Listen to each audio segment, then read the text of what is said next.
The mountain wouldn't move. That was the thought that filled Maya's head as she stared at the blinking cursor. The entire project, her entire future, felt like a single, impossible peak she was supposed to climb overnight. Her chest was tight. Her thoughts hummed like a small, furious storm. She had believed, for so long, that the only way to conquer something so big was with an equally big effort. A grand, dramatic push that would change everything in one exhausting, glorious sweep. But that push never came. The mountain just sat there, heavy and silent. And she was starting to realize she was looking at the problem all wrong.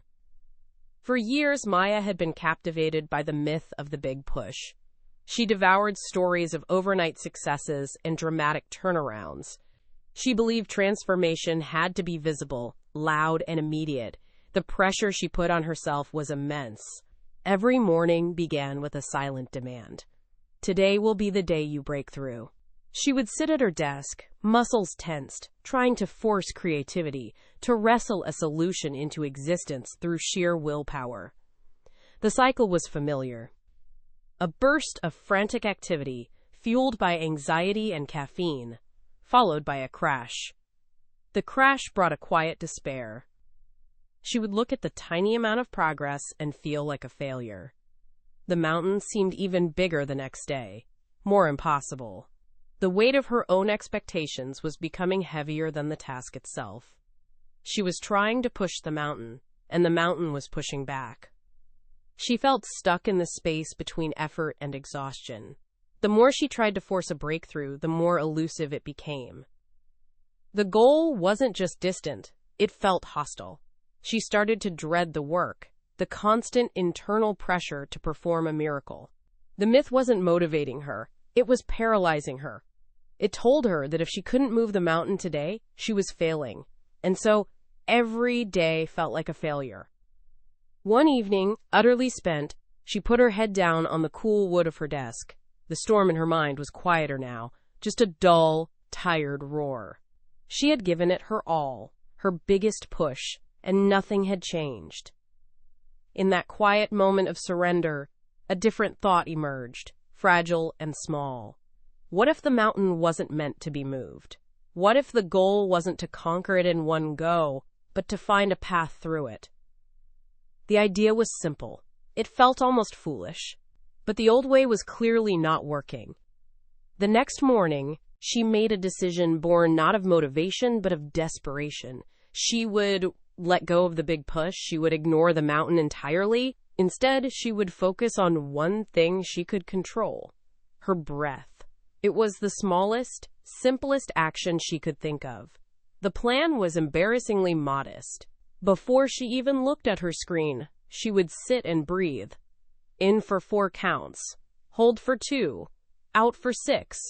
That was it. She wouldn't try to stop her anxious thoughts. She would just give her breath a job. The resistance was immediate. As she sat in her chair, her mind screamed that this was a waste of time. "You should be working!" It shouted. "The mountain is still there!" But she held on to the breath. In, 2, 3, 4, hold. Out, 2, 3, 4, 5, 6. The first round felt like a battle. The second round, the sharp edges of her panic felt slightly softer. She wasn't trying to fight the storm anymore. She was just watching it, from the small, steady center of her breathing. After a few rounds, a shift occurred. The pressure in her chest, the constant hum of urgency, began to loosen its grip. It didn't vanish, but it made space. A tiny, quiet space. In that space, she felt something she hadn't felt in a long time. A sliver of peace. It wasn't the euphoria of a breakthrough. It was quieter than that. It was the simple relief of not fighting herself. The action was small, but the effect was profound. She had lowered the stakes. The goal was no longer to move the mountain before lunch. The goal was just to complete 10 rounds of breath. She opened her eyes. The mountain was still there, of course. The project was still waiting. But something fundamental had changed. The weight felt different. It was no longer a crushing force she had to overcome through drama and force. It was just a thing. And she had discovered a small, steady thing of her own to counter it. She had found a stone. Not a boulder to hurl at the mountain, but a small, smooth stone to carry with her, and for the first time, that felt like enough. She did it again the next day. And the next. The small ritual became a quiet anchor in her morning. She no longer charged at her desk. She arrived, she settled, she breathed. The 10 rounds of breath became the one non-negotiable task. Everything else could feel chaotic, but this one small thing was steady. She didn't try to measure its impact. She just did it. Little by little, almost imperceptibly, the rhythm of it began to seep into the rest of her day. The frantic energy of forcing progress gave way to a slower, more deliberate pace. She started to break the project itself into pieces as small and manageable as her breathing.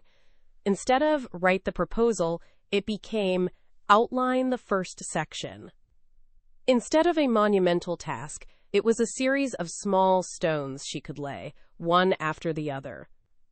She noticed the shift not in a dramatic moment, but in the quiet spaces in between. The tightness in her shoulders was gone. The panicked voice in her head, which used to scream about deadlines and failure, had softened to a murmur, and sometimes it was silent. The work did not always feel easy, but it began to feel possible. The mountain had not moved, but she was no longer standing at its base, straining against its immensity. She was walking a path around it, one small step at a time.